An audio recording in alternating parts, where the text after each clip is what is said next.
There is another game as well before we all get back together for another podcast, Palace away, which is on Sunday the 29th. It's that time of the year where you're not really sure what day of the week it is or what game's coming up next.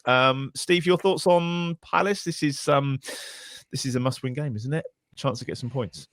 It isn't. It isn't. I mean, Palace have seemingly. I mean, if you kind of ignore this, if you look at their performance rather than the scoreline against Arsenal, then I think you would probably kind of accept that they're over their sort of early season run of terrible form where they were shipping goals for fun and failing to score at the other end. They look a completely different beast going forward now.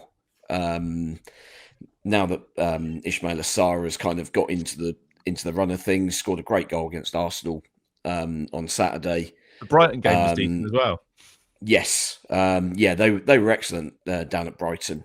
A game that Brighton would have been expecting to win quite comfortably, I think. I mean, as much as you can ever expect to win a derby game in that sort of fashion. But no, they were excellent in that one, and they were good against Arsenal. They were just undone by, I mean, Arsenal scoring from a set piece, quelle surprise, and just undone by quality, individual quality to score the goals, and they missed a couple of pretty presentable chances of their own to keep the scoreline, keep the game in sort of in the balance, really. So yeah, I don't think we go into this game with any sort of misconceptions that it's a game that we definitely have to target. But ultimately, every game is one of those. Really, you have to be looking at picking up points from kind of all angles. Now we're not in a position where we can kind of be particularly picky over this. And I mean, let's be honest, we've had 3 away games now where we've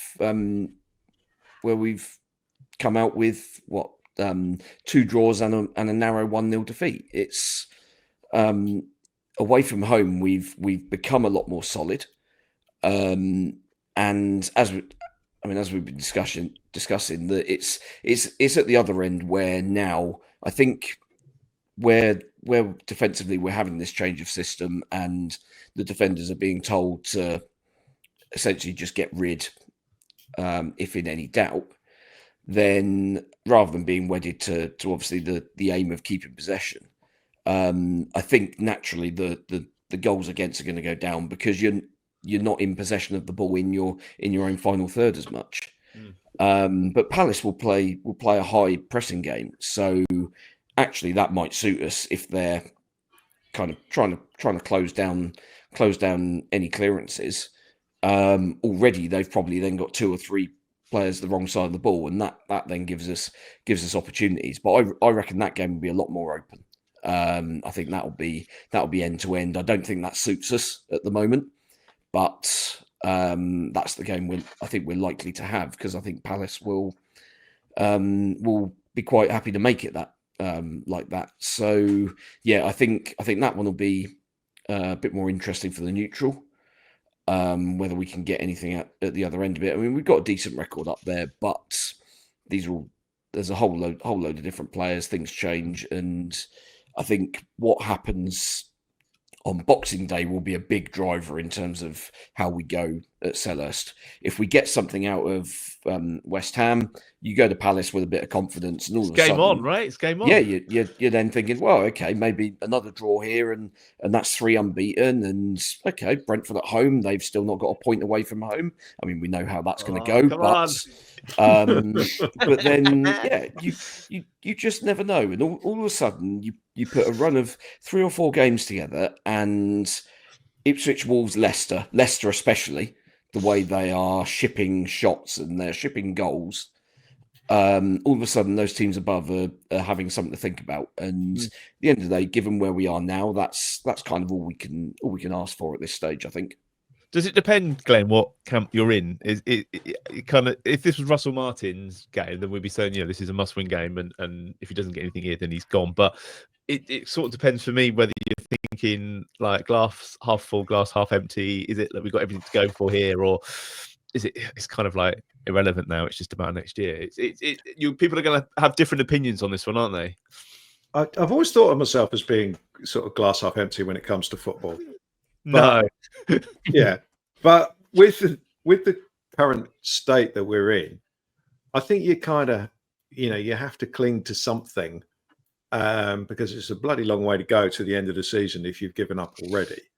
So, new manager coming in, we know we've got some winnable fixtures coming up. And, yes, we didn't win them at the start of the season. That's the problem. But, there are a few coming up where we could at least get ourselves back in touch and only be, 3 points behind the fourth bottom team, as opposed to where we are now, which is, was it 8? So I'm sort of quite hopeful that going on. It's a dangerous assumption that things can't get any worse, but I generally don't think they could do. They certainly can't be worse than that Tottenham game. So let's go into this Palace game, hopefully on the back of getting something against West Ham. And it's another team in lower mid-table, and you've got to target those teams for points. And if you get one, then that's good enough in an away game. I think we're not at the stage yet where we have to win 10 games in a row or something like that. So let's just build a little bit of momentum. So yeah, don't go into this Palace game thinking, oh, they're miles better than us. They got good players. Yes, they played very well in that Brighton game. And prior to that, I think they drew with City, and I can't remember, they had another win as well. Ipswich. They beat them. Yeah. So, they've turned it around. At the end of the day, Palace were very, very good at the tail end of last season. Lost a few players, as we said before, but Glasner doesn't become a poor manager overnight, and he's obviously found a way to win games, and we need to do the same. So let's go out there and have a go. But I think you have to be a little bit optimistic that with the change in direction, you just got to hope that the players buy into it and perform. Most importantly, there's no point in having. We've had this already this season where we've had the odd chink of light, and then we've failed to do anything with it. Yeah. And we've gone and lost to Bournemouth or lost to Wolves, pathetic fashion. So yeah. So after this Fulham game, we need to back that up with getting something at West Ham and really getting something here. So looking forward to these two games, because I think it will tell us a lot. And if we get beat in both these two games, then we can all be as glass half empty as we want, and it ain't going to make any difference. Final thoughts on the Palace game then, Alfie? I think the guys are right on there. A lot does just depend on what happens on Boxing Day, because then you're looking at two different outcomes potentially. And as Steve was saying, it could be game back on.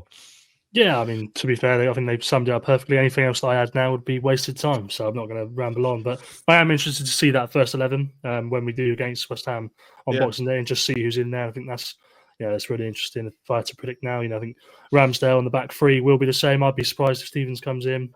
I think Yuki will start. I think Carl will start. I think it'll be Fernandez, Downs, and I don't know. I don't know the attack. That's where it gets interesting for me. So yeah, I'm looking forward to seeing it. But yeah, nothing more to add on Palace. All right, just in terms of admin, we need to do some score predictions. And I must say a shout out to Jody Neville in our Patrons Prediction League, who's the only person to call the 0-0 draw at Fulham. So well done to you, Jody. Fair play. Alfie, I will let you go first with the prediction if you like. Yeah, go for enough time for some ideas to bet in. 1-1 draw at Palace. Okay, I fancied a 1-1 as well. Glenn? That's what I've got written down. We're all going to go with 1-1. That's what I've got written down, but I mean, I don't like being the same as anyone else, so I'll go for us nicking a 2-1 win. It's mad. Who's scoring 2 there? Steve? 1-1? Yeah, I think us scoring 2 is probably a little bit too far for me. I suspect Palace will probably just have slightly too much quality for us in the final third. So 2-1 Palace. All right.